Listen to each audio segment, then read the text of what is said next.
जय श्री कृष्ण, जय श्री कृष्ण, जय श्री कृष्ण, जय श्री कृष्ण। जय राधा रानी की जय, जय सिया रामचंद्र की जय, जय खाटू श्याम की जय, जय श्री जगन्नाथ की जय। आज आमी श्रीमद् भगवद गीतार 8তম অধ্যায় অক্ষর ব্রহ্মযোগ শ্লোক 13 পাঠ করছি। ओम इति एका अक्षरमः ब्रह्मः बाहरन् माम अनुस्मरणः यः प्रयन्ति तज्जान देहं महा यति परमाम गतिम। अनुवाद, हे अर्जुन, যোগ অভ্যাসে পবিত্র ওঙ্কার উচ্চারণ করতে করতে কেউ যদি পরমেশ্বর ভগবানকে মনে করে আর দেহ ত্যাগ করে, তিনি অবশ্যই পরম গতি লাভ করেন। এইটা বুঝিয়ে ঠাকুর অর্জুনকে বলছেন। তাৎপর্য হচ্ছে এইটাই कि ओम ब्रह्म ও ভগবান শ্রীকৃষ্ণের অভিন্ন। ওম হচ্ছে ভগবান শ্রীকৃষ্ণের নির্বিশেষে শব্দ ব্রহ্ম, কিন্তু হরে কৃষ্ণ নামত ওতেই ওমেতেই নিহিত। এই যুগে, এই কলি যুগে শ্রীকৃষ্ণের মহামন্ত্র কীর্তন স্পষ্টভাবে এটা বুঝিয়ে দিয়েছে কি জীবনের অন্তিম সময় কেউ যদি হরে কৃষ্ণ হরে কৃষ্ণ হরে কৃষ্ণ হরে রাম করে, তাহলে নিঃসন্দেহ তিনি এই স্বর্গীয় গুণবৈশিষ্ট্য অনুসারে যে কোনো একটি চিন্ময়ের লোকে পৌঁছতে পারে, শুধু একমাত্র হরির চরণে, সেই গৌলোকে, সেই কৃষ্ণর চরণে। কিন্তু আমার নিজের অভিজ্ঞতা যেটা বলছি, ওই যে 13টা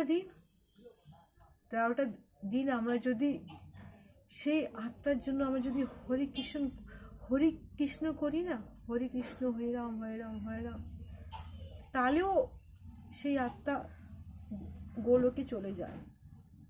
সেই কৃষ্ণ নামের এত মহিমা, এত প্রভাব, 13 দিনও যদি সেই আত্মা যদি কৃষ্ণ নাম আমরা যদি করাতে পারি, তাহলেও সে সেই গোলকে পৌঁছে যায়। হরে কৃষ্ণ হরে কৃষ্ণ হরে কৃষ্ণ। শ্লোক 14। अन्यन्यः चेतः सत्तमः यः मां स्मरति नित्याशः तस्य अहं सुलभः पार्थः नित्यः युक्तस्य योगिनः। অনুবাদ, এখানে শ্রীকৃষ্ণ আবার বলছেন পার্থকে, অর্থাৎ অর্জুনকে বলছেন, যিনি একাগ্রচিত্ত হয়ে কেবল আমাকেই নিরন্তর স্মরণ করেন, আমি সেই নিত্যযুক্ত ভক্তিযোগের কাছে সুলভ হই। অর্থাৎ সেইটাই হরে কৃষ্ণ হরে রাম, এই যে মহামন্ত্রটা আমরা নিজের জীবনে যদি রোজ করি, মৃত্যুর শেষ শয্যাতে করি, আর যাওয়ার পরে ওই যে 13টা দিন যদি আমরা তার জন্য করি, নিঘাত কৃষ্ণই তাকে নিতে আসে। এটা আমার নিজের অভিজ্ঞতা, দৃঢ় বিশ্বাস অভিজ্ঞতা, এটা আমার হয়েছে।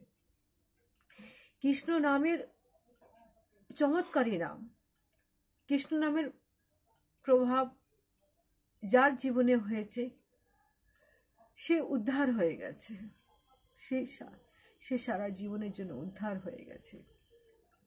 কৃষ্ণ নাম গীতায় বলা হয়েছে কি ভক্তিযোগ শ্রেষ্ঠ যোগ, কিন্তু ভক্তিযোগের 5 প্রকারের আছে। এখানে শাস্ত্র যোগ, শান্ত যোগ, ভক্ত দাসত্ব ভক্ত, সখা ভক্ত, বাৎসল্য ভক্ত, মাধুর্য ভক্ত। কিন্তু ভক্তিযোগের মাধ্যমে পরম পুরুষোত্তম সেই কৃষ্ণকে আমরা যখন ভক্তি করি না, তখন আমরা তার চরণে আমরা অবশ্যই চলে যাই। কেননা শুদ্ধ ভক্তমাত্রই সর্বদা শ্রীকৃষ্ণের কোনো একটি অপ্রাকৃতিক রূপের মাধ্যমে আমরা তার ভক্তি সেবায় নিজেকে নিয়োজিত করে দিই। জয় শ্রীকৃষ্ণ, জয় শ্রীকৃষ্ণ, জয় শ্রীকৃষ্ণ, জয় জগন্নাথ।